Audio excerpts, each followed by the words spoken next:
সাধারণ ধর্মসভা।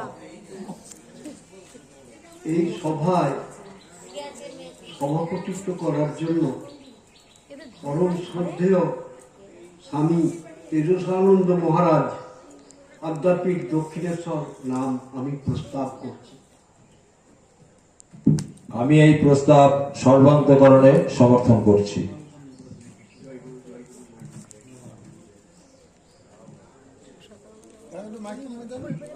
এখানে প্রধান অতিথি হিসেবে আছেন মায়াপুর মাধব দাস,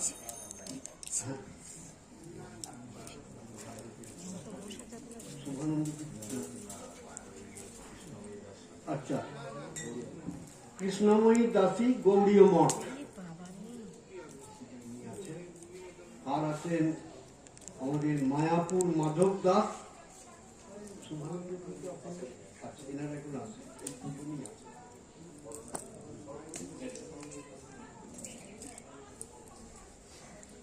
আমাদের সভাপতি মহারাজ কর্তৃক শ্রী শ্রী ঠাকুর চরণে মাল্যচন্দ্র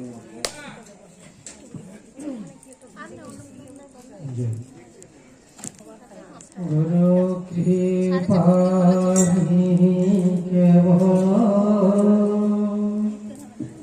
গুরু কৃপা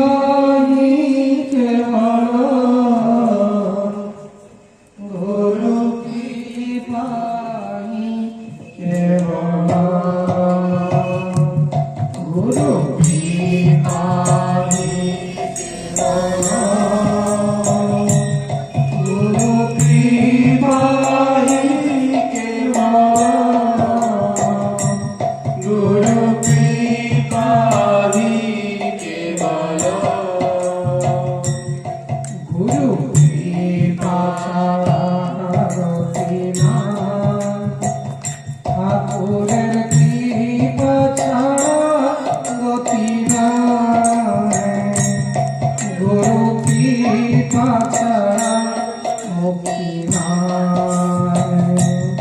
গুরু কৃপা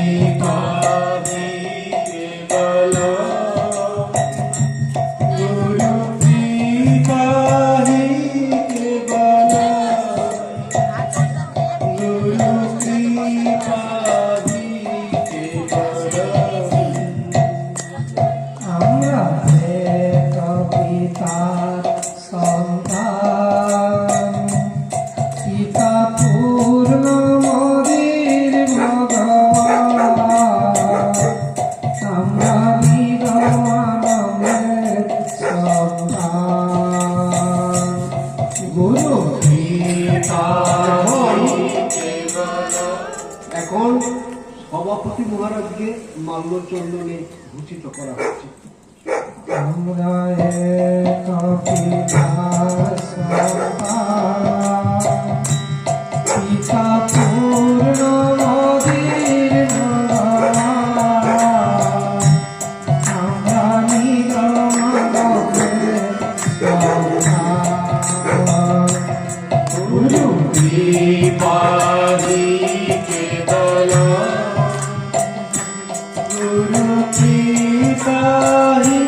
আমাদের মহন্ত মহারাজকে মাল্যচন্দনে ভূষিত করা হচ্ছে।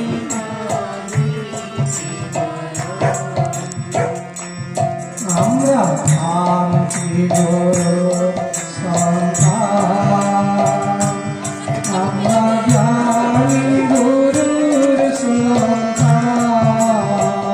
এবার প্রধান অতিথিকে মাল্যচন্দনে ভূষিত করা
शम्वरुणः शन्नो भवत्पर्यमा शन्न इन्द्रो बृहस्पतिः शन्नो विष्णुरुक्रमः नमो ब्रह्मणे नमस्ते वायो त्वमेव प्रत्यक्षं ब्रह्मासि त्वामेव प्रत्यक्षं ब्रह्म वदिष्यामि ऋतं वदिष्यामि सत्यं वदिष्यामि तन्मामवतु तद्वक्तारमवतु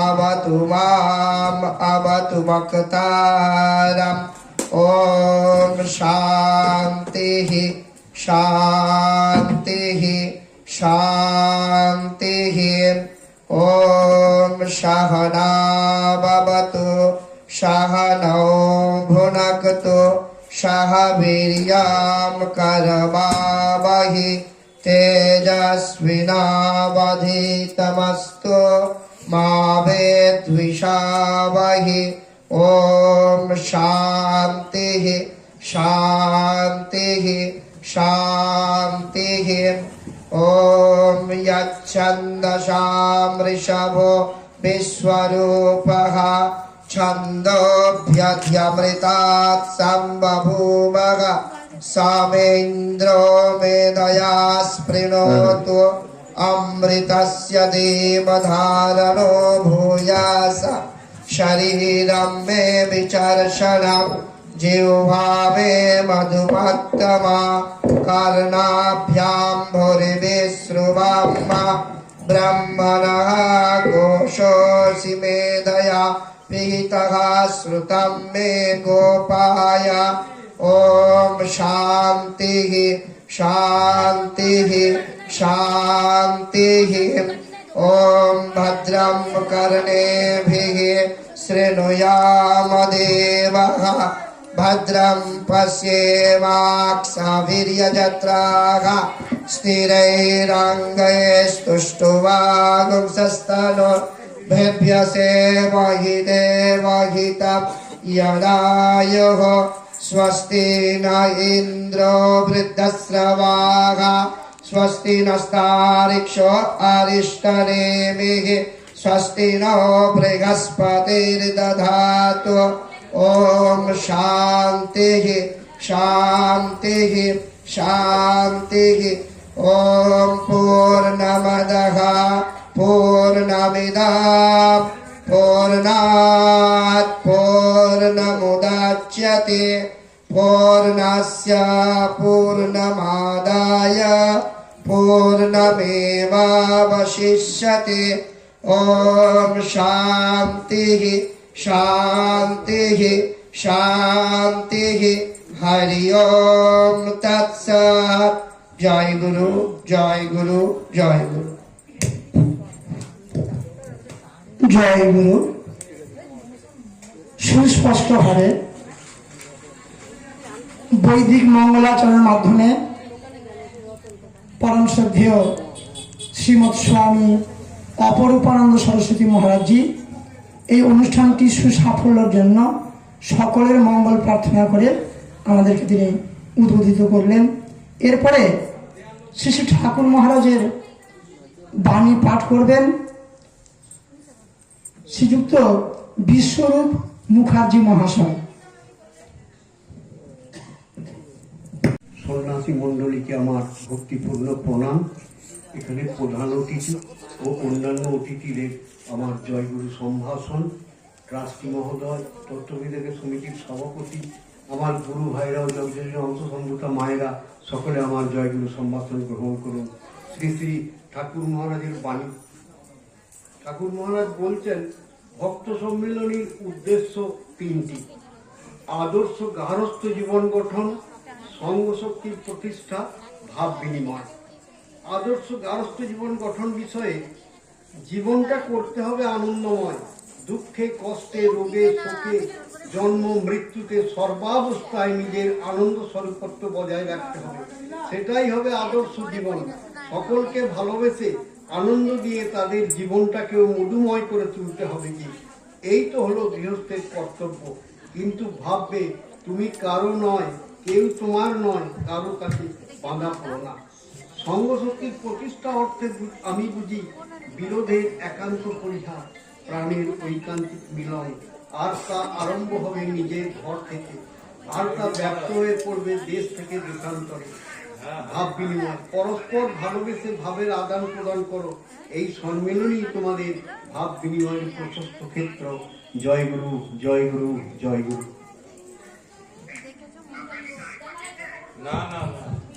জয় গুরু। শ্রী শ্রী ঠাকুর মহারাজের শ্রীমুখ নিঃসৃত বাণী পাঠ করলেন শ্রদ্ধেয় শ্রীযুক্ত বিশ্বরূপ মুখার্জি মহাশয়। এরপরে যার প্রতীক্ষায় আপনারা বসে আছেন, পরম পূজ্যপাদ আসামবঙ্গ সারস্বত মঠের পূত মূর্তি মহান্ত শ্রীমৎ স্বামী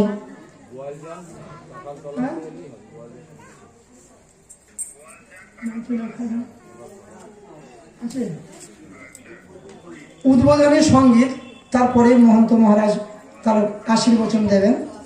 উদ্বোধনী সঙ্গীত পরিবেশন করবেন শ্রীযুক্ত বরুণ দাস মহাশয়।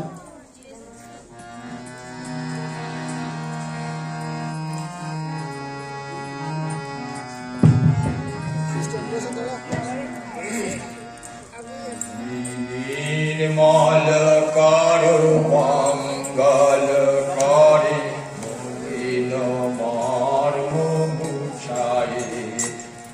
নির্মল করো মঙ্গল করে মলিন মর্ম তব পূর্ণ কিরণ দিয়ে যা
Shall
জয়গুরু। একটি সুন্দর সভার প্রাক্কালে খুব উপযুক্ত সঙ্গীতের মাধ্যমে, উদ্বোধনী সঙ্গীতের মাধ্যমে আমাদেরকে উদ্বোধিত করলেন ভক্তপ্রবর শ্রদ্ধেয় শ্রীযুক্ত বরুণ দাস মহাশয়। এরপরে মহামূল্য আশীর্বচনের মাধ্যমে, তার উদ্বোধনী ভাষণের মাধ্যমে আসামবঙ্গ সারস্বত মঠ কোকিলামুখের পূত মূর্তি মহান্ত পূজ্যপাদ শ্রীমৎ স্বামী দিব্যানন্দ সরস্বতী মহারাজ তার উদ্বোধনী ভাষণ এবং আশীর্বচন আমাদেরকে প্রদান করবেন। আমার বিনীত নিবেদন, আপনারা স্থিরভাবে বসবেন, ঠাকুরের দিকে তাকিয়ে থাকবেন, মহারাজের মহামূল্য আশীর্বচন মনোযোগ সহকারে শ্রবণ করবেন, দিয়ে হৃদয়ঙ্গম করবেন। জয় গুরু।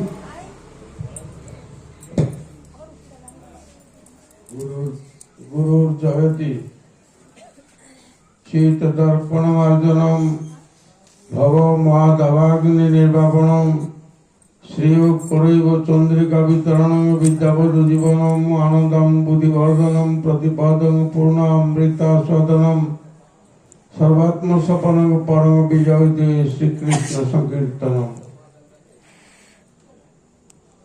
হে নির্মল বোধদান চতুর বিদ্যারূপ কমল প্রকাশক, হে পরা প্রকৃতি বিলাসী গুরু, তোমাকে দণ্ডবোধ। তোমার অহেতুক কৃপা অর্জন করিতে পারলে পঙ্গু গিরি লঙ্ঘন করিতে সমর্থ হয়। তোমার প্রেমরূপা সরস্বতী অঙ্গীকার করিলে মূর্খ বৃহস্পতির ন্যায় গ্রন্থ রচনা করিতে সমর্থ হয়। গুরুদেব, তোমার এরূপ মহিমা চমৎকারিতা জেনে আমি নীরবে নিশ্চুপে একাকে নিঃসঙ্গভাবে আবার তোমার চরণে প্রণতি।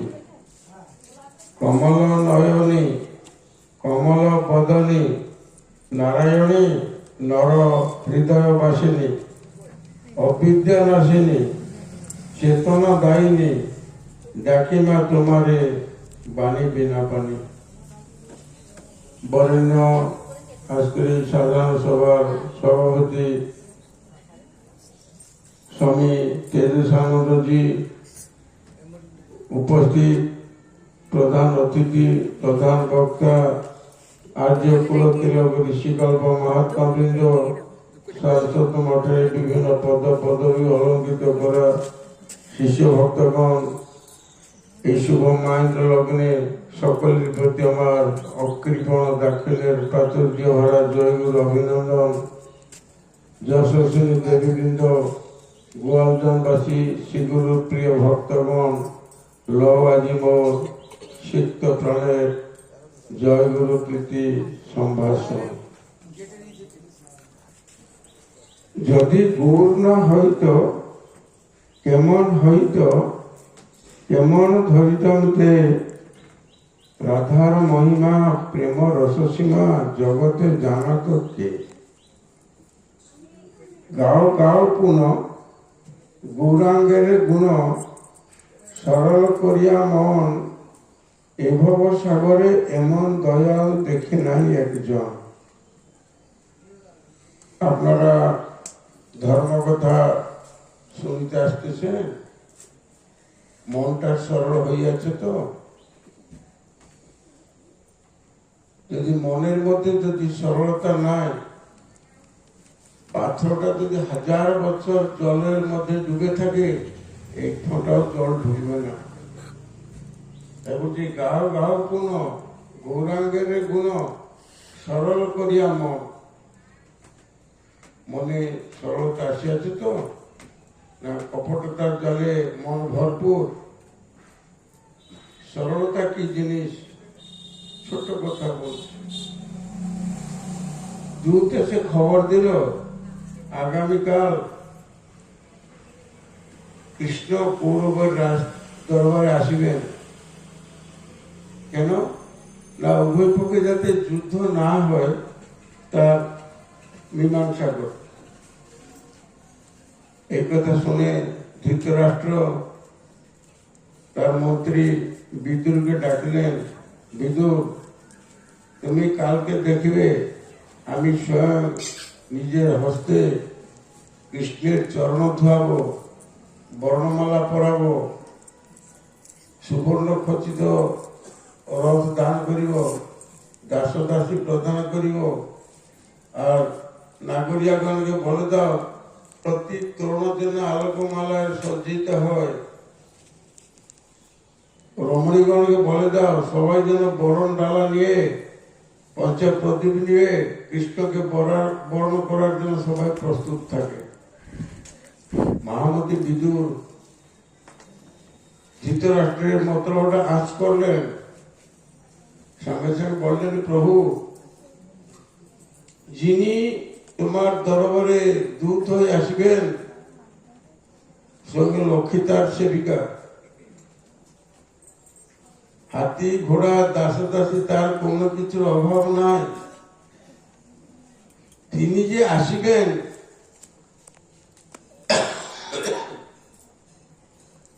যুদ্ধ বন্ধ করার প্রকালে যা চাইবেন আপনি তা দিতে পারবেন?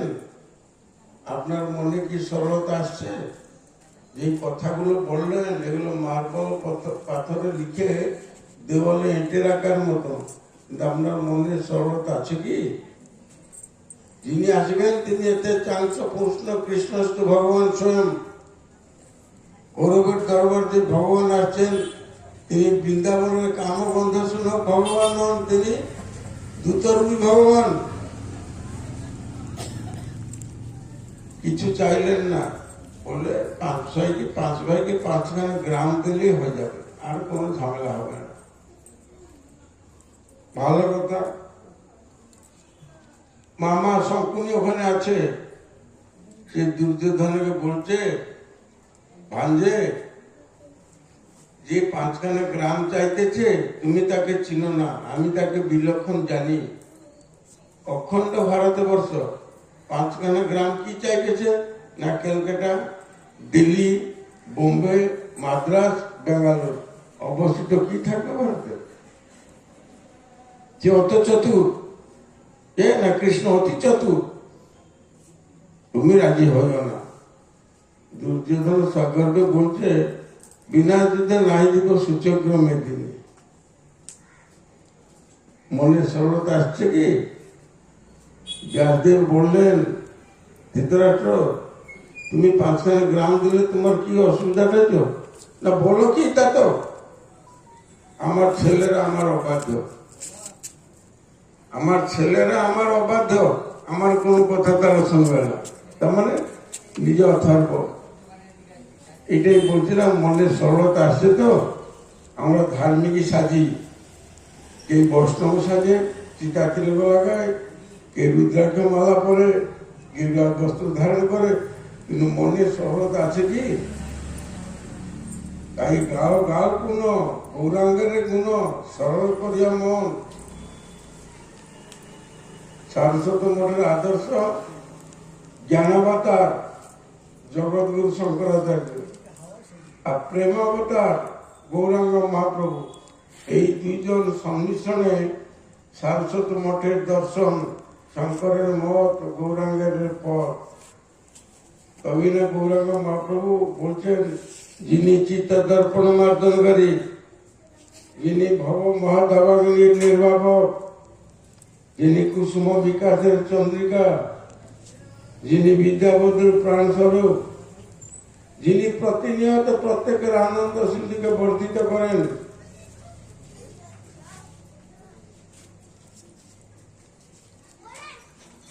হরি গুণগানে সতত মগন, যুগায়িতং নিমিষেণ চক্ষুষা প্রবিশয়িতং, শুনায়িতং জগৎ সর্ব গোবিন্দ বিরণমে। গুরুদেবের প্রতি, ইষ্টের প্রতি যার মুহূর্তের বিরহ যুগের সমান, সেই গৌরাঙ্গ মহাপ্রভুর প্রদর্শিত ভক্তি পথে আমাদের সারস্বত মঠের জীবন রেখা। একটা পট্টি শঙ্করের, একটা হচ্ছে গৌরাঙ্গের। জ্ঞানের চরম এবং চূড়ান্ত শঙ্করাচার্য, আর প্রেমের চরম এবং চূড়ান্ত গৌরাঙ্গ মহাপ্রভু। এরপর যদি বৈষ্ণব হইতাম আরো বেশি তৃপ্তি লাভ করতাম। এর আছে সমুদ্র বেদান্ত পার, অচিন্ত ভেদাভেদ, অচিন্ত চিন্তার অতীত, অচিন্ত ভেদাভেদ। ব্রহ্ম সত্য জগৎ মিথ্যা, জীব ব্রহ্মৈব না পর। আর গৌরাঙ্গের সিদ্ধান্ত তৃণাদপি শুনিছেন তরুরীব সহিষ্ণুতা, অমানি না মানদেন কীর্তনিয়া সদায় হরি। আমরা নিজেকে ক্ষুদ্র হইতে ক্ষুদ্র মনে করি কি? নিজেকে তৃণের চেয়ে আর ক্ষুদ্র মনে করি কি? যার মান্যতা পাওয়ার যোগ্যতা নেই তাকে আমরা মান্যতা প্রদান করি কি? ব্রাহ্মণের গরু এবং চণ্ডালের কুকুর, ওই দুটাকে কি আমরা সমদৃষ্টিতে দেখি কি? আমরা কি পণ্ডিতা সমদর্শন হয়েছে? না, আমরা হইনি। আমরা চেষ্টা করিব গৌরাঙ্গ মহাপ্রভুর পথে অগ্রসর হইতে। বরেণ্য সভাপতি আমাকে আদেশ করিয়াছেন উদ্বোধনী বক্তব্য রাখতে। আমি এই ভারতবর্ষে 3 জন সর্বকালের সর্বশ্রেষ্ঠ উদ্বোধনী বক্তাকে দেখিয়াছি। কুরুক্ষেত্রের সমরাঙ্গনে অর্জুনকে উপদেশ দিচ্ছেন কৃষ্ণ, উদ্বোধিত করছেন। এই উদ্বোধনটা হচ্ছে ভারতীয় উদ্বোধন দর্শনের উপক্রম।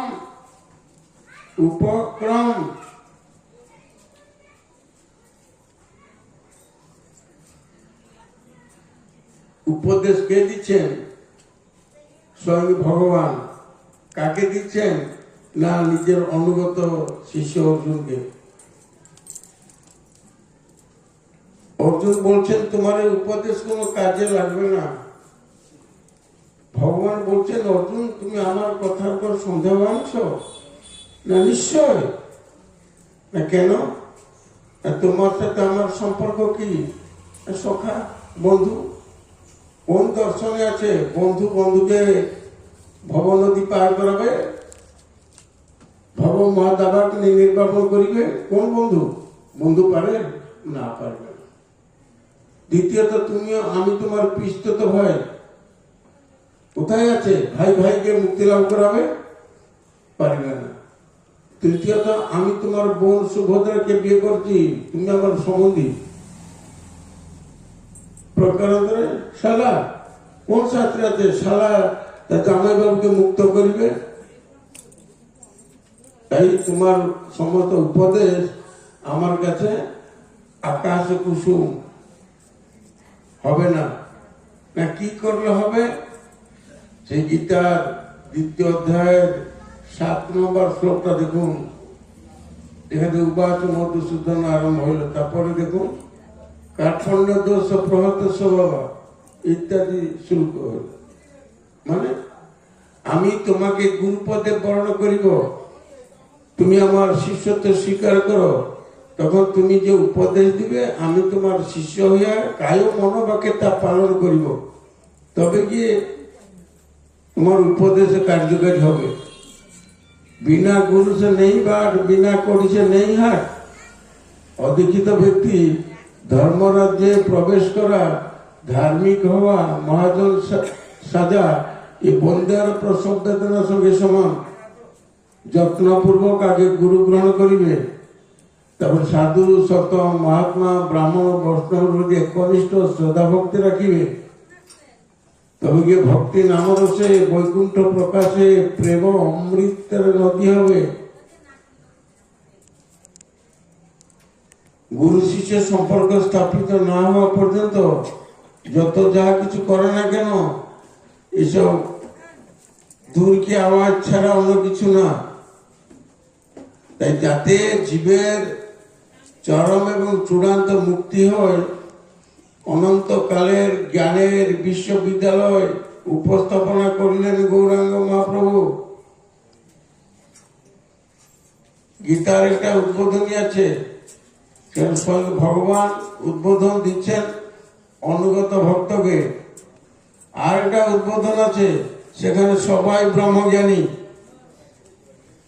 সবই ব্রহ্মজ্ঞানী।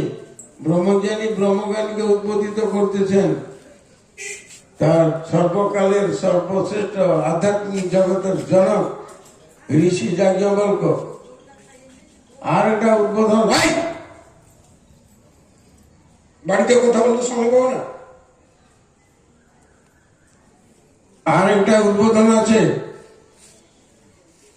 যার তুলনা সারা পৃথিবীতে হয়নি, কিংবা এরকম আর ঘটেনি, কি আর ঘটিবেও না। গোদাবরী তটে রায় রামানন্দ গৌরাঙ্গ মহাপ্রভু প্রথম উদ্বোধনে ভগবান বলছেন ভক্তকে উপক্রমে, কিতাবের উপক্রম, আর উপসংহারে ভক্ত বলিবে ভগবানকে। ভগবানের জ্ঞানের কথা বলতে পারেন, প্রেমের কথা বলতে পারেন না। এই ভাগবত ভক্ত রচনা করিবে, জ্ঞান ভগবান দিবে। সেই জ্ঞানের চূড়াতে কি বলছেন? অদ্বৈতং ত্রিশলোকেশ না দ্বৈতং গুরুণা সহ। ভগবান তার মুখে অদ্বৈতবাদের কথা বললেও কিন্তু গুরু এবং শিষ্যের কাছে অদ্বৈত বুদ্ধি খাটে না, অদ্বৈত নষ্ট হয়ে যাবে, ফেল হবে। সেখানে কি না সেব্য সেবক বুদ্ধি রাখিবে, নাহলে অদ্বৈত কাজ করিবে না। যত ডিম পিটুক না কেন সন্ন্যাসীরা বেদান্ত নিয়ে, অদ্বৈতং ত্রিশলোকেশু না দ্বৈতং গুরুণা সহ সত্য বিভেদাবগমে নাথ তবাহং নাম আমাকে নস্তু সমুদ্রই তরঙ্গ কচন সমুদ্র ন তরঙ্গ। সমুদ্র বলতে পারে তরঙ্গ আমার অংশ, তরঙ্গ কোনোদিন বলিতে পারিবে না যে সমুদ্র আমার অংশ। সিন্ধু বিন্দুকে গিলবে, বিন্দু কোনোদিন বলিতে পারিবে না যে আমি সিন্ধুকে গিলব। কিন্তু গৌরাঙ্গ সিদ্ধান্ত এটা সম্ভব। বিন্দু সিন্ধুকে গিলবে কি করে না, সিন্ধু যে চায় বিন্দুর মধ্যে আত্মগোপন করিতে। এ বড় দুর্গ ব্যাপার, বুঝিবে পণ্ডিত জন, না বুঝিবে মূঢ়। এই রায় রামানন্দকে গৌরাঙ্গ মহাপ্রভু বলছেন, এ রামরায় পড়া শ্লোক সাধ্যের নির্ণয়। এ রামরায় তুমি সাধ্য তত্ত্ব নিরূপণ করো। যেটা বৈদিক মতবাদকে সমর্থন করিবে, যা বৈদিক মতবাদকে সমর্থন করিবে না, ভারতবর্ষ সনাতন ধর্ম তাকে গ্রহণ করিবে না। বুদ্ধদেব আমাদের নবম অবতার, বৈদিক অস্বীকার করাতে শঙ্করাচার্য এসে তাড়িয়ে দিলেন ভারতবর্ষ থেকে। কোথায় গেল?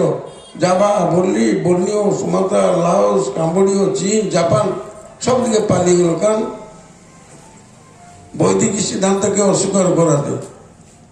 তাই হে রামরায় তুমি সাধ্য তত্ত্ব নিরূপণ করিবে যাতে বৈদিক মতবাদকে সমর্থন করে।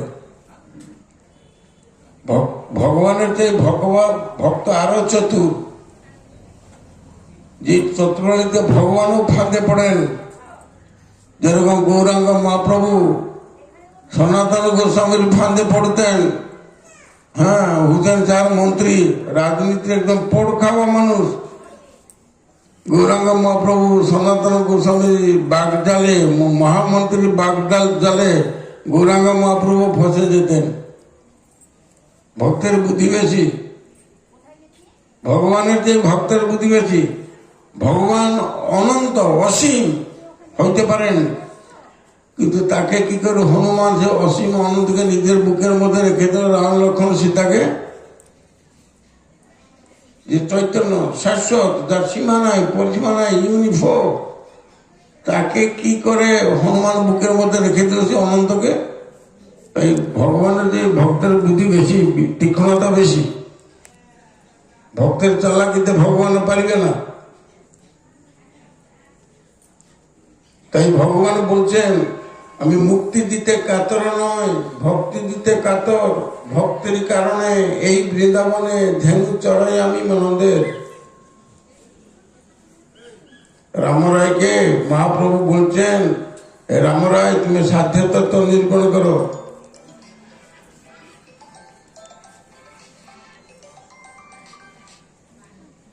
এই সাধ্য তত্ত্ব নিরূপণ করতে গিয়ে বেদান্ত বলছে ধূম্র দেখিলে আগুন আছে, ব্যাস। ধোঁয়া দেখিলে মনে হয় তার ভিতরে আগুন আছে, কিন্তু ধোঁয়াটা আগুনটাকে প্রস্ফুটিত করতে পারছে না। কিন্তু সাধ্য তত্ত্ব এমন একটা দুটো শব্দ, সাধ্য, এটা অনন্তকালের জ্ঞানের বিশ্ববিদ্যালয় একটা। সাধ্য তত্ত্ব নিরূপণ করো। এবার ভগবানের এই ভক্ত আরো চতুর। রামরায় কি বললেন? মোর মুখে তুমি বক্তা, তুমি হও শ্রোতা, অতীব রহস্য শুনো সাধনের কথা। মহাপ্রভু ফাঁদে পড়ে গেলেন। মোর মুখে তুমি বক্তা, তুমি হও শ্রোতা, অতীব রহস্য শুনো সাধনের কথা। প্রভু, আমি সাধ্য তত্ত্ব নিরূপণ করিব। আপনার কাছে বিনম্র প্রার্থনা, আপনি আমার জিভায় বসে ওটা ব্যক্ত করুন, এবং আপনিও শ্রোতা হবেন, আপনিও বক্তা, তুমি বক্তা হবে, তুমিও শ্রোতা হবে। দেখেন যে পুরাতন প্রাচীন বিল্ডিং ঘর আছে, যখন বৃষ্টি হয়, বৃষ্টির জল কি করে? পাইপ দিয়ে পড়ে। কোন পাইপটা বাঘের মুখ, কোনটা হাতির মুখ, কোনটা কুমিরের মুখ। সত্যি কি কুমিরের মুখ থেকে জল পড়ছে? কি মুখ? আমরা যে দেখি, এই যে ছোটবেলা আমরা দেখতাম আমাদের বাড়ি থেকে যখন পাইপের জল পড়তো, কোনটা বাঘের মুখ। এই দেখ বাঘের মুখ থেকে জল বাইরে উঠেছে। অর্থাৎ রামরায় অত চতুর, সে নিজেকে কুমিরের মুখ সাজিয়ে দিলেন। মানে বাড়িধি জলদান করেছে বাড়িদিকে, বাড়িধি জলদান করেছে বাড়িদিকে। বাড়ি কৃপা পরবশ হয়ে সেই জলকে আবার ছাদের উপর ফেলেছে, এই বাঘের মুখ দিয়ে বাইরে হইতেছে। তাই বলছে মোর মুখে তুমি বক্তা, তুমি হও শ্রোতা, তুমি দয়া করে তোমার সাধ্য তত্ত্বের সমস্ত গুণ আমার মধ্যে প্রবেশ করাও এবং আমার মুখ দিয়ে বাইরে করাও। মোর মুখে তুমি বক্তা, তুমি হও শ্রোতা। কত সমর্পণের কথা! নিজেকে রামরায় কত ক্ষুদ্রাতি ক্ষুদ্র, কত ক্ষুদ্র হতে ক্ষুদ্রতর করে নিল। আর আমরা সামান্য স্বার্থে ব্যাঘাত ঘটিলে সংসারে তুমুল কাণ্ড ঘটিয়ে দেয়। তোমার স্বামী আছে তো? হ্যাঁ, তোমাকে বলছি, ঝগড়া হয়তো ওই হেসে কলগেটে হাসি হেসে আমাকে বোঝাতে যাও না। ঝগড়া কে জিতে? ও বেটা যত এমফিল ডিলিট করো না কেন, বউ যদি একবার হিট হয়েছে, গুগল থেকে কথা তুলে আনবে, 12টা বাজিয়ে দিবে তার। হ্যাঁ, সবসময় চিতা পড়ে নিবে, স্বামীকে এই করবে না। এই মতো রেদিয়ে গিয়েছে, বলবে করো করুণা। কি সুন্দর গান গাইলো, একদম কোকিল কণ্ঠে। তুমি গাইছিলে না গুরুদেব করো করুণা? না, আরেকটা কি গাইতেছ? মডেল তো দেখতে দুইজনের সমান চেহারা, সে কোথায়? আমরা যত নিজেকে নিরীহ সাজি না কেন, কিন্তু ভিতরে আমাদের সরলতা নাই। বেশ, রামরায় প্রথম বলল সুধর্মা চরণ সর্বসাধ্য সার, প্রভু কহে ইহ বাহ্য আগে কহ আর। কৃষ্ণে কর্মার্পণ সর্বসাধ্য সার, প্রভু কহে ইহ বাহ্য আগে কহ আর।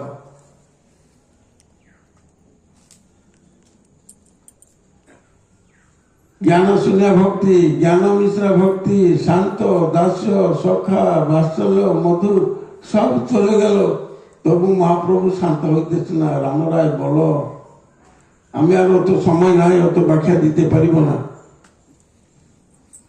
রামরায় ভেবেছিলেন রাধা প্রেম সর্বসাধ্য সার, সর্বশাস্ত্রেতে যার মহিমা ব্যাখ্যান, সেইখানে পৌঁছে অবসর নেবেন। কিন্তু রামরায়কে মহাপ্রভু বলছেন, রামরায় অহোভাগ্য, অহো অহো অব্যপদ, অহো কি দেখিলাম, চিন্তার অতীত। রামরায়, তুমি আমাকে বিনামূল্যে ক্রয় করলে, রাধা প্রেমের পর যদি আর কিছু থাকে আমাকে বলো। রাধা প্রেমের পর, রাধা প্রেম সর্বসাধ্য সার, রাধা প্রেমের পর যদি কিছু আছে আমাকে বলো। তখন রামরায় চিন্তা করছেন, রাধা প্রেমের পরে যদি কিছু থাকে, যে আমাকে কথা জানতে চায় সে চতুর্ক্রেতা কে? আমি যে প্রেমের পসরা বা ডালি সাজিয়ে এনেছিলাম, এই চতুর্ক্রেতা আমার সমস্ত প্রেমকে বিনামূল্যে ক্রয় করেছে, আমাকেও ক্রয় করেছে। কিন্তু এখন বলছে রাধা প্রেমের উপরে কি আছে? রাধা প্রেমের উপরে কি আছে? এ চতুর্ক্রেতা কে? সঙ্গে সঙ্গে দেখা গেল সেখানে আর গৌরাঙ্গ মহাপ্রভু নাই। কি আছে? কান্তা কান্ত তনুধারং লীলা তত্ত্ব প্রেম প্রদম নমামি ভাস্বরং চিদানন্দ রূপম বিভম রসরাজং মহাভাগং দ্বৈত দ্বৈত তত্ত্ব নিত্য চিতম। সেখানে দেখা গেল কান্তা কান্ত রসরাজ মহাভাব ষড়ভুজ গৌরাঙ্গ। এইটা একমাত্র গৌরাঙ্গের পক্ষে সম্ভব। তখন রামরায় ধাতস্থ হইলেন, বুঝতে আছে অবধি সাধ্যাবধি, রাধা প্রেমের পর সাধ্যাবধি, রূঢ় অধীরূঢ় মদনাকে অধীরূঢ় মহাভাব। এইটা একমাত্র গৌরাঙ্গ মহাপ্রভু চিন্ময় দেহ ছাড়া অন্য কোন মহাপুরুষের দেহে এটা সম্ভব হবে না। রসরাজ মহাভাব এটা একমাত্র গৌরাঙ্গ মহাপ্রভুর শরীরে। তাই সারস্বত মঠ চায় গৌরাঙ্গ মহাপ্রভুর সিদ্ধান্ত, তার দর্শন আরো বিশেষভাবে বিশ্বের প্রচার করিতে। গৌরাঙ্গ মহাপ্রভুকে কে চিনেছিল? বৈষ্ণবরা যে দিমাকে দিয়ে বলে তোমাদের সন্ন্যাসী শিরোমণি প্রকাশানন্দ গৌরাঙ্গ মহাপ্রভুর কাছে আত্মসমর্পণ করলো। বৈষ্ণবরা কত টিন পিটায়, কিছুই জানে না। বিমূঢ় নানুবশ্যতি প্রকাশানন্দকে দিয়ে নিজের সংস্থাকে রক্ষা করার জন্য মহাপ্রভু গিয়ে প্রকাশানন্দ যে কুটিরা আছে কাশিতে, সে আগে নাচতেছেন সকালবেলা। প্রকাশানন্দ জানি মহাবুদ্ধিমান, মহা জানি। তিনি দেখলেন গৌরাঙ্গ নাচতেছেন কিন্তু মাটিতে পা লাগে না, 3 ফুট মাটির উপরে গৌরাঙ্গ শূন্যে নাচতেছে। একমাত্র প্রকাশানন্দ দেখে কি দেখলো না, সে বেদান্ত দিয়ে বেদ দিয়ে যাকে খুঁজতেছে তার সম্পূর্ণ ঘনীভূত মূর্তি হচ্ছে এই গৌরাঙ্গ। আর আমাদের বৈষ্ণবরা কি করে না, প্রকাশানন্দ হেরে গেল। ও কত বাহাদুরি! এখানে তৃণদপি সুনিচন্ন তরুণ সৈতনা খণ্ডিত হয় না? খণ্ডিত হয় কি না তৃণদপি সুনিচন্ন?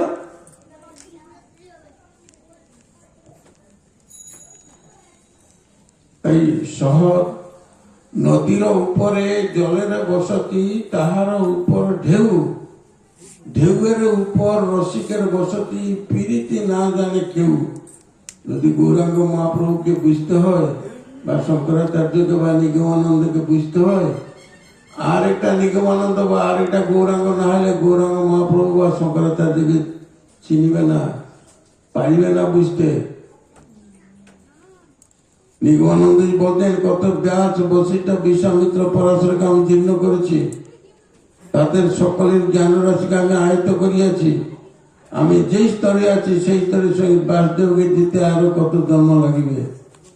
বুঝতে পারছেন দর্শনের সিদ্ধান্ত? সেই নিগমানন্দ জ্ঞানী গুরু, যোগী গুরু, তান্ত্রিক গুরু, প্রেমী গুরু কি নয়, কোন সাধন পাপ বাকি রেখেছে? শেষে কি বললেন যে আমি গৌরাঙ্গের দাস, আমি গৌরাঙ্গের প্রতিনিধি। গৌরাঙ্গকে চিনতে হলে প্রকাশানন্দের মতন, রামকৃষ্ণের মতন, নিগমানন্দের মতন মহাপুরুষ না হইলে বোঝা যায় না। তাই নিগমানন্দ তার প্রেমিক গুরু গ্রন্থে লেখেননি, তিলক কাটলাম, চিতা কাটলাম, ঝোলা মালা নিয়ে জপ করলাম, এসব বাইরের স্যানিটারি পায়খানার মতো। গৌরাঙ্গ মহাপ্রভু যে ভারতের কি জিনিস, ভীষ্ম মহাভারতে লিখেছেন, তার দূরদৃষ্টিতে দেখে কলিতে গৌরাঙ্গ আসিবে সুবর্ণ বর্ণ সন্ন্যাস হবে সন্ন্যাস কৃষ্ণ দণ্ড কমণ্ডল ধারণ সুবর্ণ বর্ণ সন্ন্যাস। অদ্বৈত মহাপ্রভু বলেনি তার ছেলে অচ্যুতানন্দকে শাসন করছে না অদ্বৈত মহাপ্রভু এই শান্তিপুরে কি বলছে, এই অচ্যুত আমি 70 বছর তপস্যা করে কাঁচকলাকে পাকা কলায় পরিণত করিয়াছি, আবার তুমি কাঁচা কলাকে তপস্যা করছো। কৃষ্ণ কি, কৃষ্ণের বর্ণ কিরকম? কাঁচকলার মতন নবদ্রবাদল শ্যামবর্ণ। আমি সেই শ্যামবর্ণকে পাকা সোনায় গৌরাঙ্গ কি পাকা কলা, চাঁপা কলা যখন পাকে তখন কি হয় সুবর্ণ বর্ণ সন্ন্যাস। আর কৃষ্ণ হচ্ছে কাঁচকলার মতন শ্যামবর্ণ। আমি তপস্যা করে সেই দ্বাপর যুগের কাঁচকলাকে কলিযুগে সুবর্ণ বর্ণ মানে পাকা কলায় পরিণত করিয়াছি, তুমি আবার সেই কাঁচকলাকে আরাধনা করছো। চিন্তা করতে গৌরব কি জিনিস। জয় গুরু, ভালো থাকুন, সুস্থ থাকুন। হয়ে গেল 45 মিনিট হয়ে গেল, অত সময় নেওয়ার কথা নয়। আমাদের সভাপতি মহাশয় বড় সদাশয়, তিনি এখনো ইঙ্গিত দেননি যে বক্তব্য বন্ধ করুন, পরবর্তী বক্তা আছে। তাই আমি তেজসা মন্দির কাছে ওনার তেজের কাছে তেজসা তেজস আমি কৃতজ্ঞ, ধন্যবাদ। আপনাদের মতন ভক্ত পাওয়া খুব বিরল। আপনারা হুসেন চার দেশের মানুষ, বায়ুর হিলোলে তটিনীর কললে সকলের উপর যে আনন্দ মতো বর্ষিত হোক। ওম শান্তি, ওম শান্তি, ওম শান্তি। জয় গুরু। আমরা মহারাজ খুব তাড়াতাড়ি স্টপ করে দিবেন বুঝতে পারিনি। উনি ভক্তি শাস্ত্রের উপরে, বৈষ্ণব দর্শনের উপরে, নিগম দর্শনের উপরে, প্রেমিক গ্রন্থের উপরে যে অমূল্য আশীর্বচন আমাদের প্রদান করলেন, যদি 2-4টি তার উপলব্ধিগত জ্ঞান আমরা জীবনে আচরণ করতে পারি, তাহলে আমাদের এই উৎসবে, এই অনুষ্ঠানে, ধর্মসভায় আসা সার্থক হয়ে যাবে। তার শ্রীচরণ যুগলে অনন্ত অনন্ত কোটি প্রণাম নিবেদন করছি।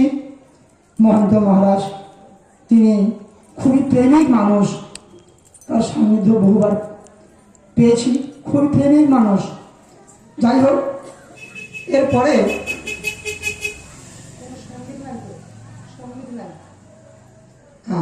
এরপরে আসামবঙ্গ সারস্বত মঠের প্রতিষ্ঠাতা, চতুর্বিদ সাধন সিদ্ধ শ্রী শ্রী ঠাকুর নিগমানন্দ সরস্বতী পরমহংসদেবের সংক্ষিপ্ত জীবনী সম্পর্কে আমাদেরকে আলোকপাত করবেন।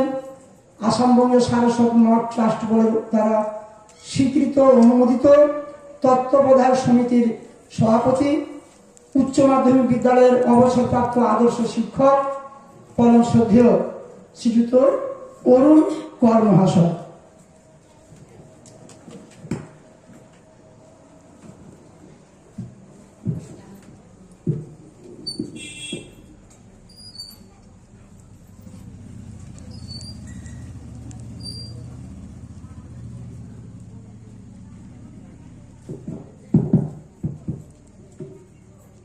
জয় গুরু। মন্নাথ শ্রী জগন্নাথ মদ্গুরু শ্রী জগদ্গুরু মদাত্মা সর্বভূতাত্মা তস্मै শ্রী গুরবে নমঃ। মুখং করোতি বাচালং পুংং লঙ্ঘয়তে গিরে যৎকৃপতমহং বন্দে পরমানন্দ মাধব। হে মাধব, এ আমার প্রাণের ঠাকুর, জীবনের ধ্রুব দ্বারা তোমার আতুল চরণে আমার ভুলুণ্ঠিত প্রণাম প্রণাম জানাই উদ্যোগার সভাপতি শ্রদ্ধেয় মহন্ত মহারাজ এবং অন্যান্য সাধু সন্তবৃন্দের চরণে। আমার সতীর্থ ট্রান্সপোর্ট সদস্য, সম্মানীয় ট্রাস্ট কমিটির সদস্য, বিভাগীয় সদস্যগণ, জেলা সদস্যগণ এবং ঠাকুরের প্রাণপ্রিয় শিষ্য এবং শিষ্যাগণ, সকলকে জানাই জয় গুরু সম্ভাষণ। ঠাকুরের জীবনী ভারত মহাসাগরের চেয়েও বড়, গভীরতাও বেশি। একে সংক্ষিপ্ত আকারে প্রকাশ করতে গিয়ে যদি কোথাও ভুল ভ্রান্তি হয়, ঠাকুর চরণে আমি ক্ষমা প্রার্থী, আপনাদের কাছেও ক্ষমা প্রার্থী। ঠাকুর জন্মেছিলেন অধুনা বাংলাদেশ কুতুবপুর, মেহেরপুরের কুতুবপুর গ্রামে। বাবা ভুবন মোহন, মা মানিক সুন্দরী দেবীর কোল আলো করে ঝলন পূর্ণিমা রাতে তিনি এলেন। তখন কেউ জানতেই পারেনি যে এই ছেলে একদিন সাধু সন্ত মহাত্মাদের উপরে ছড়ি ঘুরাবে। কিন্তু হঠাৎ ভুবন মোহনের মনে হয়েছিল একদিন, যেদিন মা একটু অসুস্থ হয়ে নলিনীকে বলল, নলিনীকান্ত নাম ছিল ছোটবেলায়, নলিনীকান্ত থেকে বলল, তুই যা না চণ্ডী মণ্ডপে একটু সন্ধ্যা দিয়ে আয়। এই সন্ধ্যা দিতে যে বিপত্তি ঘটালো, মা চণ্ডী স্বয়ং নেমে এসে তার হাত থেকে প্রদীপটা নিয়ে নিলেন। ছুটে যেয়ে মাকে বলল, মা আমি তো সন্ধ্যা দিতে যাচ্ছিলাম, কিন্তু মা নিচে নেমে এসে আমার হাত থেকে প্রদীপটা নিয়ে নিয়েছে। মা বলল, আমিও যেমন তোর মা, তিনিও জগতের মা, তোর মা, ভয় পাসনি, তুই আবার যাবি। সেদিনই বুঝতে দেরি হয়নি যে এই ছেলে সহজ ছেলে নয়। সঙ্গে সঙ্গে ভুবনমোহন ছেলের ঠিকুঞ্জি তৈরি করার জন্য আচার্যদেবের কাছে গিয়েছিলেন। তিনি বললেন, এই ছেলে যদি ঘরে থাকে তাহলে রাজার রাজা মহারাজা হবে, আর যদি সাধু হয়ে যায়, গৃহ থাকার সম্ভাবনা খুবই কম। সাধু হলেও সাধুদের উপরে বিচরণ করবে। তার মন মানল না, তাই ছেলেকে নিয়ে তিনি রামকৃষ্ণ পরমহংসদেবের কাছে এলেন। রামকৃষ্ণ পরমহংসদেব দেখেই বললেন, আরে এই তো জাতকে উঠে ভরা কলস, এ সন্ন্যাস হবে এবং সন্ন্যাসীদের মহারাজা হবে। এই শুনে ভুবন মোহনের মনে চিন্তা ঢুকলো, ছেলেকে সংসারী করতে হবে। ছেলেকে যদি সংসারী না করা যায়, ছেলে সাধু হয়ে চলে যাবে। এই বলে মাতৃবিয়োগ হয়ে গেল নলিনীকান্তের। বাড়িতেও রান্না বান্নার খুব অসুবিধা। তখন বাধ্য হয়ে নলিনীকান্তের বিবাহ স্থির করলেন হালি শহরের সুধাংশুবালা নাম্নী কন্যার সঙ্গে। বিয়ে হয়ে গেল। এদিকে বাড়িতে আর্থিক অনটনের জন্য পড়াশোনা বন্ধ করে উনি চাকরি নিলেন রানী রাসমণি স্টেটে। যে রানী রাসমণি স্টেটে দুজন পরমহংস হয়েছেন। একজন কালী পূজারী, কালী মাতার পুজো করতেন রামকৃষ্ণ পরমহংসদেব, অপরজন জমি মাপ করতেন, তিনি নলিনীকান্ত ওরফে আজকের যিনি আমাদের সামনে দাঁড়িয়ে আছেন, বসে আছেন, উপস্থিত আছেন, সেই নিগমানন্দ পরমহংসদেব। সেই নিগমানন্দ পরমহংসদেব একদিন অফিস থেকে ফিরে এসে দুটো মুড়ি খাচ্ছেন। সামনে দাঁড়িয়ে আছে সুধাংশুবালা, দেখে বিস্মৃত। সুধাংশু, তুমি কখন এলে? রানী বলে ডাকতে, রানী তুমি কখন এলে? বসো। উঠে ধরতে গেলেন, রানী মিলিয়ে গেল। মনে মনে চিন্তা করলেন, আমি তো দেখে এসেছি বাড়িতে যে স্ত্রী অন্তঃসত্ত্বা আছে, তাই মনে হয় আমি ভুল চিন্তা করার জন্য আমার সামনে এই ভুল ছবি এসে হাজির হলো। আবার তিনি মুড়ি খেতে ব্যস্ত হলেন। আবার তিনি দেখলেন যে আবার রানী দাঁড়িয়ে আছে। তখন তিনি মুড়ি রেখে দিয়ে বাড়ির উদ্দেশ্যে রওনা হলেন। বাড়িতে যখন এসে পৌঁছালেন, ভোর হয়ে গেছে। কুতুবপুরে যখন পৌঁছালেন, সেই দেখলেন সবাই দাহ করে দিয়ে তখন বাড়ির পথে আসছে। তার বুঝতে দেরি হলো না যে তার সাধের রানী মারা গেছে। বাড়িতে আর সাধ্যসাধ্যি করলো না। বাবাকে, ভাইকে কিছু পয়সা দিয়ে বাড়ি থেকে বেরিয়ে পড়লো। মনে একটাই প্রশ্ন, যে মারা গেছে তাকে দেখলাম কি করে? তাহলে কি সে মারা যায়নি? আমরা জানি আত্মা অবিনশ্বর, একে আগুনে পোড়ানো যায় না, জলে ভিজানো যায় না, বাতাসে উড়েও যায় না। তাই আত্মার সবসময় দেখা পাওয়া যায়। আত্মা মারা গেলেও, আমাদের জীবন চলে গেলেও আত্মার কোনো ক্ষতি হয় না। তিনি রাস্তায় ঘুরতে ঘুরতে খুলে এলেন। নানা রকম গণনা করেও জানতে যখন পারলেন না, তখন তিনি খুব অবসাদগ্রস্ত হয়ে, অনেকেই বললেন তুমি গুরু দীক্ষা নাও, এই স্ত্রীকে খুঁজে খুঁজে কি করবে? জগৎজননী মহামায়া তোমার স্ত্রীর মধ্যে ছিলেন, তাই তোমার এরকম দশা হচ্ছে। তাই মন খারাপ করে একদিন অফিস থেকে এসে ঘরে শুয়ে আছেন, চারিদিক দরজা জানালা ভোজ করে। এমন সময় একজন শুভ্রকেশী সাদা বস্ত্রধারী সাধু এসে বলল, নলিনী, এই তোমার দীক্ষা, ইষ্ট মন্ত্রের দীক্ষা নাও, এই মন্ত্র তোমার। তিনি বেলপাতায় লেখা সেই মন্ত্রটি নিয়ে আবার বেরিয়ে পড়লেন। ভারতবর্ষের বিভিন্ন প্রান্তে গেছেন, কেউ তার প্রশ্নের উত্তর দিতে পারে নাই, বরং সবাই তাকে বউ পাগলা বলে টিটকারি করেছে। একদিন ভাঙা ঘরে শুয়ে আছেন, মনে মনে ভাবছেন গঙ্গায় আত্মসমর্পণ করব, আমি তো কিছুই জানতে পারছি না। এমন সময় বৃদ্ধ ব্রাহ্মণ বেশ দাঁড়িয়ে এসে তাকে বলল, নলিনী, তুমি বাইরে ঘুরছো কেন? দেশে যাও। বলে, দেশে কোথায় যাব? না, তুমি তারাপীঠে যাও, সেখানেই তোমার বেলপাতার মন্ত্রের গুরুত্ব বুঝতে পারবে।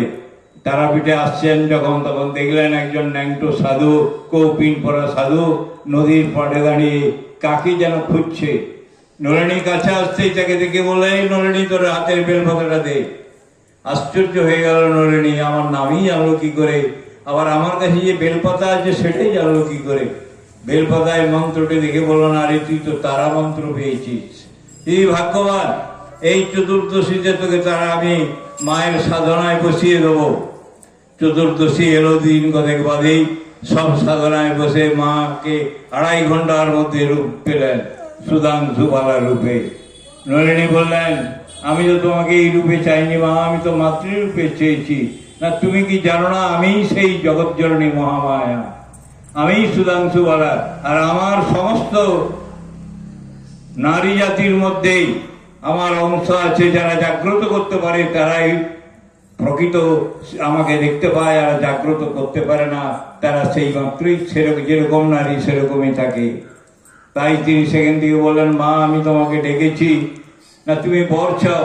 না, যদি বর দেবে তাহলে প্রথম বর দাও, আমি যখনই তোমাকে ডাকবো তখনই এই রূপে যেন তোমার দর্শন পায়। মা বললেন, তথাস্তু। আরেকটা বর নাও। না, বর যদি দেবে তাহলে তুমি আমাকে বিশ্বরূপ দর্শন করাও। মা বিশ্বরূপ দর্শন যখন করিয়েছিলেন তখন অজ্ঞান হয়ে গেলেন নলিনীকান্ত। যখন জ্ঞান ফিরল দেখলেন বামা খেপার কোলে শুয়ে আছে। বামা খেপা বললেন, তুইও ভাগ্যবান, আমিও ভাগ্যবান, তোর মতন সন্তান পেয়ে, তোর মতন শিষ্য পেয়ে আমি ধন্য হয়ে গেলাম। যাও, তুমি মাতৃ দর্শন হয়েছে, এবার কাজে যাও। কিন্তু কাজে মন বসে না। যখনই কাজে বসে তখনই মনে হয়, সুধাংশু, একবার দেখা দাও। তিনি দেখেন নাভি কুণ্ড থেকে একটা রশ্মি বেরিয়ে সুধাংশু বলা হয়ে যাচ্ছে। তখন আবার ছুটলেন বাবা খেপার কাছে। বাবা খেপাকে গিয়ে বললেন, সুধাংশু বলার জন্মদাতা কি আমি, যে আমার নাভি কুণ্ড থেকে বেরিয়ে সুধাংশু হয়ে যাচ্ছে? বাবা খেপা একটু রেগে গেলেন এবং ক্রুদ্ধ হলেন।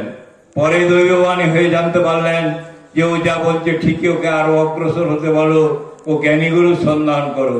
বাবা খেপাকে বললেন, নলিনীকান্ত, তুমি আমার জ্ঞানীগুরু হও। বললো, আমি জ্ঞানীগুরু নয়, আমি অবধূতবাদী শিব গুরু। তুমি যাও, তোমার জ্ঞানীগুরু নির্দিষ্ট করা আছে। আবার পথ চলা শুরু। চলতে চলতে তিনি পুষ্করের কাছে আজমির শরীফে তার বন্ধু রেলওয়েতে চাকরি করতেন, সেখানে এলেন। একদিন তার বন্ধু বলছে, চলো না, একজন বড় সাধু এসছেন বক্তব্য রাখতে, তুমি শুনবে। উনি রাজি হচ্ছিলেন না, অনেক কষ্টে রাজি করিয়ে নিয়ে গেলেন। উনি সামনে যে দেখলেন যিনি তাকে সেই হাতে বেলপাতায় মন্ত্র দিলেন, তিনিই সেই সাধু। ছুটতে ছুটতে মঞ্চে গিয়ে পড়ে অজ্ঞান হয়ে গেলেন। শিষ্যদিকে নিয়ে তিনি পুষ্করের সাবিত্রী পাহাড়ে নিয়ে এলেন নলিনীকান্তকে। নিয়ে জ্ঞান ট্যান ফিরতে জিজ্ঞাসা করলেন, কি ব্যাপার? না, আপনি আমাকে বেলপাতায় মন্ত্র দিয়েছিলেন, আপনি আমাকে জ্ঞান গুরু দীক্ষা দেন। কিন্তু সেই আশ্রমে থেকে প্রচুর পরিশ্রম করতে হয়েছে। ঘোড়ার ঘাস কাটতে যেত, জোকে ধরতো, জোক ছাড়ি ছাড়ি আর ছাড়াতো না, রক্ত খেয়ে শরীর থেকে পড়ে যেত। কাটতে হতো, হাতের মাংস ছিঁড়ে যেত, রাঁধতে হতো, বিষ্ণু শিলা পূজা করতে হতো। তার মধ্যেও গুরুদেব যখন লুকিয়ে থাকতো, গুরুদেব চান করে আসার সময় তার পা গুড়িয়ে যে জলটুকু পড়তো, সেই জলটুকু জিভ দিয়ে চেটে খেয়ে নিত। এরকম করে অনেকদিন কাটানোর পর একদিন সময় এলো, সচ্চিদানন্দ সরস্বতী তার জ্ঞানীগুরু রাখলেন, তোমার সময় হয়েছে, আজ তোমাকে সন্ন্যাস দেয়া হবে। সন্ন্যাস নাম হলো নিগমানন্দ সরস্বতী। নিগম কথার অর্থ হচ্ছে বেদ। বেদে যে আনন্দ পেয়েছেন তিনি নিগমানন্দ। আজকের যে সামনে যাকে দেখছেন, সেদিন সচ্চিদানন্দ সরস্বতী জ্ঞানীগুরু মন্ত্র দিয়ে তাকে বললেন, এই মন্ত্রের সাধনা করলে তোমার হয়তো এই জন্মে নাও হতে পারে, কিন্তু তুমি যোগের মাধ্যমে যাও, তাহলে প্রত্যক্ষ করতে পারবে। বললো আপনি আমার যোগী গুরু হন। বললো আমি তোমার যোগী গুরু নয়, যোগী গুরু নির্দিষ্ট। ঘুরতে ঘুরতে ওই বালির স্তূপ আর কাঁটার কাছে রাস্তা হারিয়ে ফেললেন। কারণ আপনারা জানেন যে আমাদের রাজস্থানে শুধু বালির পাহাড় আর কাঁটা গাছ, মানে বাবলা গাছ। একটি মেয়েকে দেখে অবাক হয়ে গেলেন। মেয়েটি বললো, পথিক তুমি রাস্তা হারিয়েছো, এই রাস্তায় যাও, আমারই বন্ধু সেখানে আছে, তোমাকে আজ আশ্রয় দেবে। সেই জায়গাতে গেলেন, যে দেখলেন একটি মেয়ে দাঁড়িয়ে আছে, সেই গুহার মধ্যে ঢুকিয়ে পাথর দিয়ে দিলেন আর গোটা কতক শালকি ধানের খই খেতে দিলেন। রাত্রে ঘুম ধরছে না, তাকে প্রশ্ন করলেন যে তুমি সত্যি কথা বলো, তোমরা কে দুজনেই কি একজন? বললো না, আমরা দুজনে কাশ্মীরি কন্যা, যোগ শিক্ষার জন্য আমরা এখানে এসেছি। না তোমাদের বয়স কত? না আমাদের বয়স 100 বছরের বেশি। না তাহলে তোমরা আমার যোগী গুরু হও। বলো তুমি পুরুষ, আমরা নারী, আমাদের পক্ষে যোগী গুরু হওয়া সম্ভব নয়। তোমার যোগী গুরু নির্দেশটা আছে, তুমি কাল কলিকাতাতে চলে যাও। যথা সময় তাই কলকাতাতে এলেন। কলকাতা থেকে তখন একদল সাধু অরুণাচল প্রদেশে পরশুরাম তীর্থে গমন করছে। তাদের সঙ্গে উনি রাস্তা হাঁটতে শুরু করলেন। রাত্রিতে যে পৌঁছালেন পরশুরাম তীর্থে, সেখানে চান করে শরীর খারাপ হয়ে গেল। সব সাধুরা চলে এলেন, তিনি সেই পাহাড়ি ও পর্বতের জঙ্গলে পড়ে রইলেন। সেখানকার অধিবাসীরা তাকে তুলে নিয়ে যেয়ে গাছ গাছড়া শিকড়ের রস টস খাইয়ে সুস্থ করলেন। একদিন এরকম সন্ধ্যাবেলার একটু আগে, সন্ধ্যা হওয়ার একটু আগে, বিকেল বেলায় প্রাকৃতিক দৃশ্য দর্শন করতে করতে অনেক দূরে এগিয়ে গেছেন। সন্ধ্যা নেমে এলো আর রাস্তা খুঁজে পাচ্ছেন না। তখন শুনতে পেলেন বাঘের গর্জন, হাতির গর্জন। এইসব শুনে মনে হলো আজ আমার প্রাণ যাবে।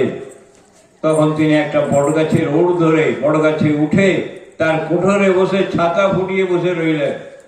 ভোরের দিকে দেখলেন সেই বটগাছের নিচে একজন সাধু ধুনি জেলে বন ভোলে করছে। উনি নেমে এলেন তার কাছে। নেমে আসার সঙ্গে সঙ্গে হাতটা ধরে টানতে টানতে এক গুহার মধ্যে নিয়ে গেল।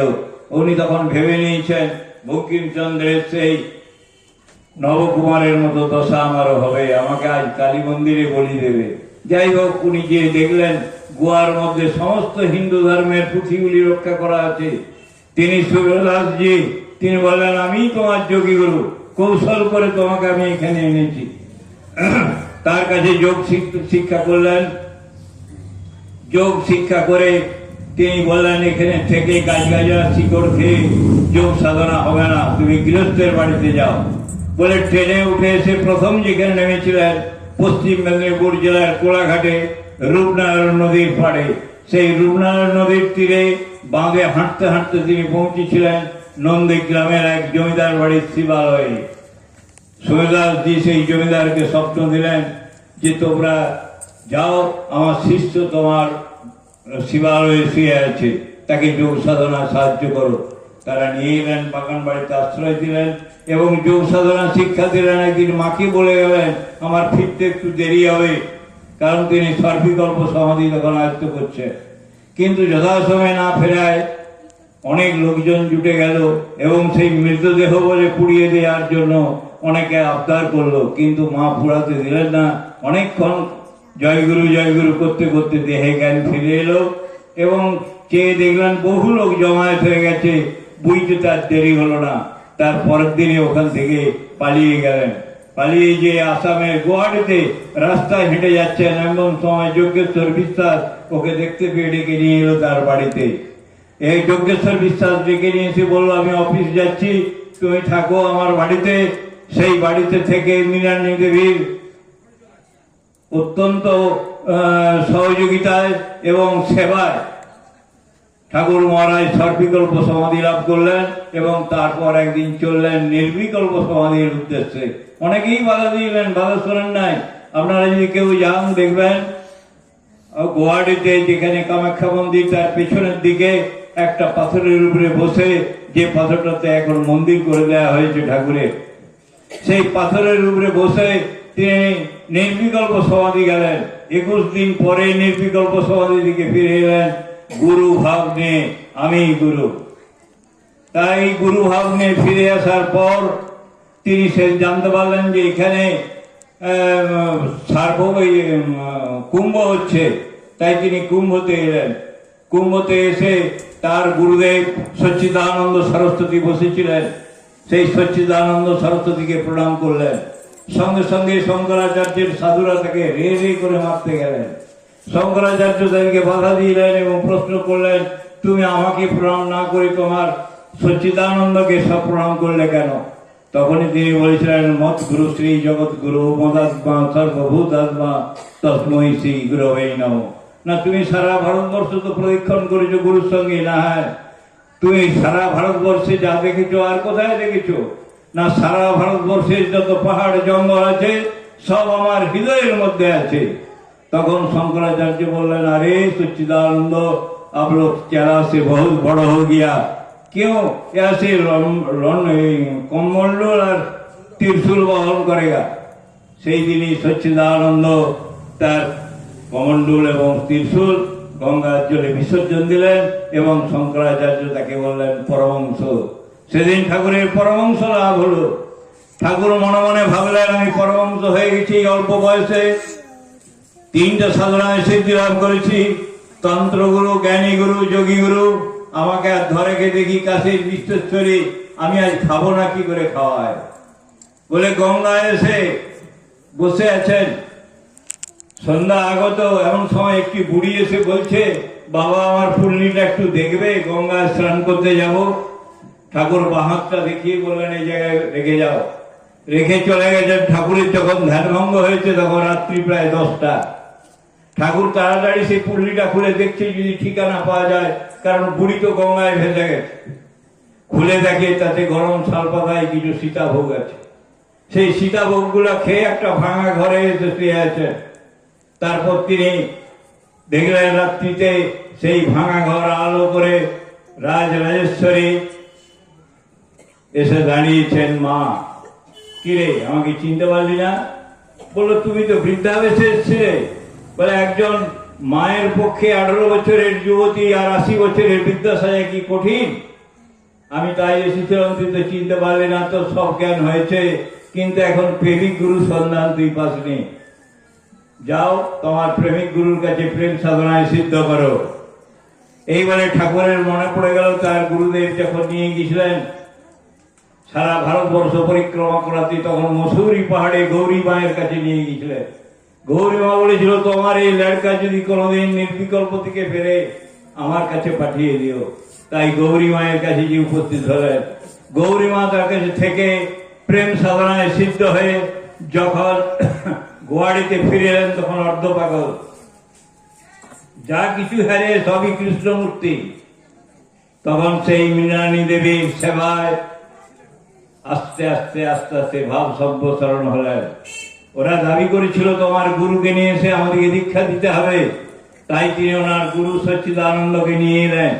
দীক্ষার সব আয়োজন হয়ে গেছে, দীক্ষা দিতে হবে, সেখানে দীক্ষার পুজো টুজো হয়ে গেছে। सच्चिदानंद সেখানে দাঁড়িয়ে বললেন, आप क्यों से मेरा से दीक्षा लेगा? আমার लड़का से बहुत बड़ा हो गया। বলে সেদিন সচ্চিদানন্দ নিজে দাঁড়িয়ে থেকে ঠাকুর মহারাজকে গুরুতে অভিষিক্ত করে দিয়ে গেলেন। তারপর উনি ওখান থেকে চলে গেলেন, তাদেরকে দীক্ষা দিয়ে ওখান থেকে চলে গেলেন গারোহিল পাহাড়ে। গারোহিল পাহাড়ে যারা গেছেন তারা দেখবেন মাটির নিচে একটা সুড়ঙ্গ করা আছে। সেই সুড়ঙ্গে বসে লুডো খেলতেন মায়ের সঙ্গে লুডো খেলতেন। 18 বছরের যুবতী হয়ে পরসেবা করতেন, আবার বৃদ্ধ মা সেজে খাবার দিতেন। এখানে মায়ের সঙ্গে লীলায় ব্যস্ত হয়ে গেলেন। মা দেখলেনই তো বড় জ্বালা, তখন মা ওকে ডেকে নিয়ে এলেন এবং মা সামনে দাঁড়ালেন। বললো, আমি তোমাকে এনেছি, আমার ছেলেরা মা মা বলে কাঁদছে, তাদেরকে দীক্ষা দিতে হবে, তোমাকে গুরুগিরি করতে হবে। বললো, এত পাপড়াশি আমি বহন করতে পারবো না, না তোমাকে দীক্ষা দিতেই হবে। তাহলে তুমি আমার একটা শর্ত মানো। কি শর্ত?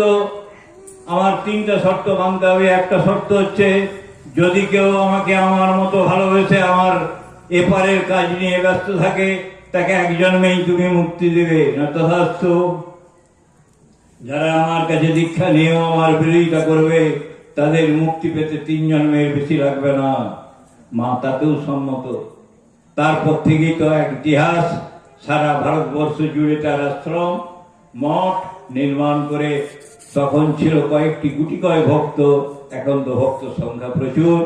আসুন আমরা সেই প্রেমিক গুরু, যার আমাদের সামনে যিনি বসে আছেন, তাকে ভালোবাসলে তিনি আজও আমাদের হৃদয়ে আছেন, হৃদয়ে আসন পাতুন। ভালোবাসলে আমাদের সব কাজ সার্থক হবে। জয় গুরু।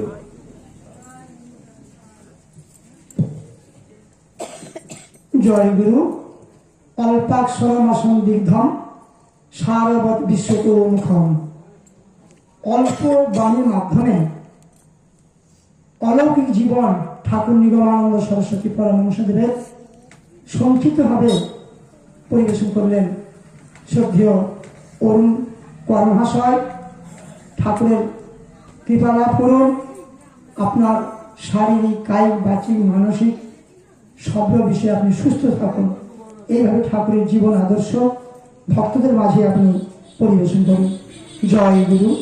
এরপরে আজকে এই সাধারণ ধর্মসভার যিনি প্রধান অতিথির আসন অলঙ্কৃত করেছেন, স্থানীয় গৌরীয় মঠের অনামৃতি গোবিন্দ, রাধা গোবিন্দ এবং মহাপ্রভুর অন্যতম সেবিকা পরম শ্রদ্ধা শ্রী শ্রী কৃষ্ণময়ী দাসীবা।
Krishna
হে গুরু মহারাজের শ্রী চরণ কমল আমি আমার অনন্ত কোটি দণ্ডবাদ প্রণাম জ্ঞাপন করছি। তৎপশ্চাৎ শ্রী শ্রী ঠাকুর মহারাজের শ্রী চরণে আমি আমার ভক্তিপূর্ণ প্রণাম দণ্ডবাদ নিবেদন করছি ও হয়তো কৃপা আশীর্বাদ প্রার্থনা করছি এবং উপস্থিত মঞ্চস্থ সকল সাধু সন্ন্যাসী মহারাজগণ এবং সভাপতি মহারাজ সকল বৈষ্ণবগণের শ্রীচরণ প্রার্থনে আমি আমার অসংখ্য দণ্ডবাদ প্রণাম নিবেদন করি এবং তাদের কৃপা আশীর্বাদ গ্রহণ করি। উপস্থিত সুধী সজ্জন বৈষ্ণব মণ্ডলী এবং ভক্তিমতী মাতৃবৃন্দাদের চরণে আমার প্রণাম। এই মহারাজগণের সম্মুখে ভগবানের কথা কি আর বলবো, তিনারা কৃপা করুণা করুন। যেন জন্মে জন্মে কিছুক্ষণ আগে আমাদের সভাপতি মহারাজ বললেন যে গৌরাঙ্গ মহাপ্রভুর কথা, এবং আমাদের নিগমানন্দ ঠাকুর মশাই তিনি সবসময় কৃষ্ণ নাম করতে বলছেন, গৌরাঙ্গ নামই করতে বলছেন, উনি সেই কথাই বললেন। তাই মূর্খ বদায়তে কৃষ্ণায় অধীর বদতি বিষ্ণু উভয়স্থ সমস্পন্ন ভাবগ্রাহী জনার্দন। তাহলে কথা বলবার মতন, ঠাকুর মশাইয়ের কথা বলবার মতন আমার কোনো যোগ্যতা নাই। যদি কিছু ভুল ভ্রান্তি হন আপনারা ক্ষমা করবেন। তস্মাৎ গুরু প্রপদ্যন্তে জিজ্ঞাসা সে উত্তমে শাব্দে তো পরমে স্নাতম ব্রহ্ম অনুসন্ধান। এই গুরুপাদ পদ্মের কৃপা ব্যতীত আমরা কোনো কিছু করতে পারব না। একমাত্র কীর্তন হলো গুরু কৃপায় কি কেবলম। সবকিছু যাই আমরা করি না কেন, সব কিছুর জন্য একটা গুরু চাই। যখন আমরা শিশুকালে জন্মগ্রহণ করেছি তখন প্রথম আমাদের গুরুকে মা, পিতা এবং মাতা।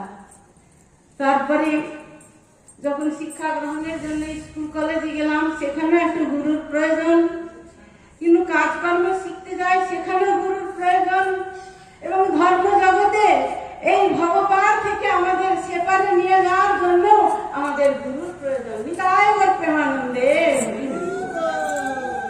তাই গুরু ছাড়া আমাদের গতি নাই। গুরুই একমাত্র শিখান, সেই জগৎ গুরুই আমাদের শিখান যে কি আমাদের করতে হবে।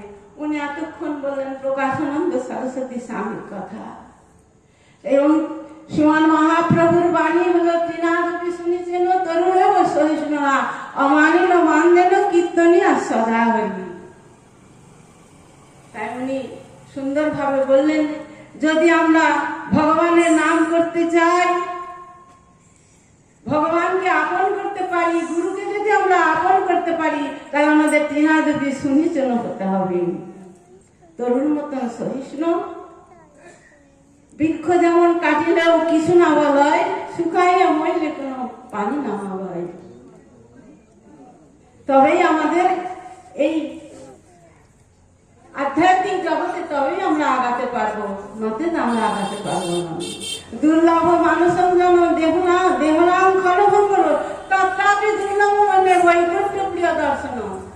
শ্রীমদ ভাগবত বলছে এই দুর্লভ মনুষ্য জন্ম লাভ করেছে 84 লক্ষ জন্মের পরে, এই জন্ম আর হবে কি হওয়ার নয়, তবু আবার ভারতবর্ষে। এ কথা কে জানিয়েছেন? শ্রীমদ ভাগবত জানিয়েছেন। দুর্লভ মানুষ দেহ দেহিনাথ ক্ষণভঙ্গ, এই দুর্লভ মনুষ্য জন্ম 84 লক্ষ জন্মের পরে আমরা লাভ করেছি, তাও বা ক্ষণভঙ্গুর বেশিক্ষণ রাখা যায় না। রোগ ব্যাধি তাপ জ্বালা যন্ত্রণা, আর তার থেকেও দুর্লভ এইসব সাধু পুরুষগণের দর্শন। তাই প্রেমানন্দে। তাই আমাদের বহু বহু ভাগ্যের জন্ম যে স্থানতে আমাদের নিগমানন্দ ঠাকুর মশাইয়ের এই যে সঙ্গ উপস্থিত সঙ্গ হচ্ছে, এখানে সকলে এসছেন মহান্তগণ। তাই বলছেন কি মহান্ত স্বভাব হয় তামিতে তাড়িতে বামর, নিজ কার্য নাই তবু জানতার ঘর। তা আপনারা মহাত্মাগণ, আপনারা কৃপা করুণা করবেন, বৈষ্ণবগণের যদি কৃপা করুণা হয়, ভক্তের যদি কৃপা করুণা হয়, তবে আমরা আধ্যাত্মিক জগতে আগাতে পারবো, নচেত না। উনি বললেন যে কোনো নিন্দার দ্বারা হয় না, সমালোচনার দ্বারা হয় না, একমাত্র ভক্তির দ্বারাই ভগবানকে এবং গুরুদেবকে আমরা লাভ করতে পারি। তাই আমি আর কি বলবো, এখানে বলার কিছুই নাই। তো এখানে বলছে শ্রীমদ্ ভাগবতে বদন্তি তত্ত্ববিদম জ্ঞানম অদ্বয়ম ব্রহ্ম ইতি পরমাত্মা ইতি ভগবান ইতি শব্দতে। তাই এই ব্রহ্ম ইতি শ্রীমদ্ ভাগবতে বলছেন যে ব্রহ্ম ইতি মানে ব্রহ্ম হলো সর্ব জগতে ব্রহ্মরূপে তিনি বিরাজ করছেন, আর সকলের আত্মাতে তিনি পরমাত্মা রূপে আছেন, আর তিনি ধামে বিরাজিত আছেন ভগবান রূপে, শ্যাম সুন্দর রূপে, নারায়ণ রূপে, গৌরাঙ্গ রূপে, রাম রূপে তিনি বিরাজিত আছেন ভগবান রূপে। তাই যেভাবে উনি যেমন আমাদের এনার মুখে শুনলাম, এই প্রভুর মুখে শুনলাম আমরা যে উনি জ্ঞানী গুরু, যোগী গুরু, তান্ত্রিক গুরু, তারপরে প্রেমিক গুরু করেছিলেন। তাই জগতে ধর্মের প্রচারী, সনাতন ধর্মের প্রচারী আমাদের উপযুক্ত সুখ শান্তি প্রদান করতে পারবেন। তাই যখন শ্রীমৎ মহাপ্রভু যখন অধুনা বাংলাদেশে গেলেন, আর তার সঙ্গে যে দেখা হয়েছিল কার? চৈতন্য, ভাগবত থেকে বলছি আমি। কার দেখা হয়েছিল? তপন মিশ্র আর চন্দ্রশেখর আচার্য। তাই চন্দ্রশেখর আচার্য এবং তপন মিশ্র তারা জিজ্ঞেস করেছিল সাধ্য সাধনের কথা, যে আমরা কেমন করে সাধন ভজন করব, কি করে সাধন ভজন করে আমাদের জীবনে শান্তি লাভ করতে পারবো, এবং আমরা এই জগৎ থেকে কি করে ভবপারে যেতে পারবো, তাই জিজ্ঞেস করেছিলেন। তাই তপন মিশ্রকে আর চন্দ্রশেখর আচার্যকে তিনি কি বলেছিলেন? শুনো মিশ্র কলিযুগে নাহি তপযোগ্য, যেই জনে কৃষ্ণ ভজে তার মহাভাগ্য, অতএব গৃহে তুমি কৃষ্ণ ভজ গিয়া, পুটিনাটি পরিহরি একান্ত হইয়া। তাই সাধ্য সাধন বস্তু যে কিছু সকল, হরিনাম সংকীর্তনে মিলিবে সকল। হরে কৃষ্ণ কৃষ্ণ কৃষ্ণ হরে হরে, হরে রাম রাম রাম হরে হরে। তাই একমাত্র এই মহামন্ত্র প্রতি সন্তানের উপদেশের এই মন্ত্র চৈতন্য মহাপ্রভু এসে জগৎবাসীকে সকলেই মন্ত্র তিনি দান করলেন। আর এই মন্ত্র কলিকালে নাম বিনা গতি নাহি, আর নাম ছাড়া তো কোনো গতি নাই। তাই আমাদের ঠাকুর মশাই গুরুপাদ পদ্ম সকল আচার্যগণ এই শিক্ষা প্রদান করেছেন, চৈতন্য মহাপ্রভু এই শিক্ষা দিয়েছেন, তোমরা নিরপরাধে হরিনাম করো, অপরাধ শূন্য হয়ে লহ কৃষ্ণের নাম, কৃষ্ণ মাতা কৃষ্ণ পিতা কৃষ্ণ প্রাণ হন।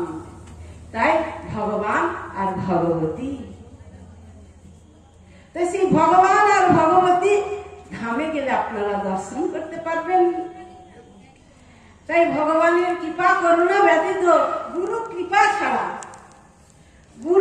ছাড়া আমরা কি ভালো, কোনটা মন্দ, আমাদের কি করণীয়, জীবনে আমরা মনুষ্য জন্ম লাভ করে কি আমরা করব, এটুকু সেই গুরুদেবী আমাদের জানিয়ে দেন। যদি গুরু কৃপা হয় তবেই আমরা ভগবানের কৃপা লাভ করতে পারবো, নচেত আমরা ভগবানের কৃপা লাভ করতে পারবো না।